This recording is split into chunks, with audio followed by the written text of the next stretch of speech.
யாரும் இல்லாமல் போவோம். ஃபேமிலியோட போயிட்டு சாமி பார்த்துட்டு கோழி கறிலாம் வாங்கிட்டு போயிடுவோம். அங்கேயே குக் பண்ணி அதான் எங்கள் ஃபேமிலி மம்மி மொத்தம் வாங்கிட்டு போயிடுவோம். வாங்கிட்டு போயிடுவோம். ஆமாம், எல்லாத்தையும் வாங்கிட்டு போயிடுவோம். டெம்போ ட்ராவல் மாதிரி இருக்குமா ஊரில் எங்கள் மாமா அவருக்கு வந்து வச்சுக்குவோம். இல்லைன்னா நாங்கள் காரில் வச்சுக்குவோம்.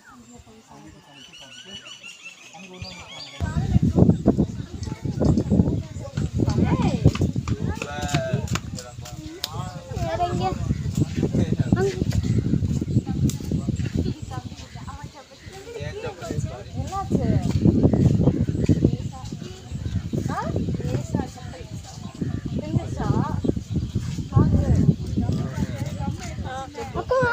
Ramadan Japana ఎందుకు నడితే నో వర్డ్స్ 140 அங்க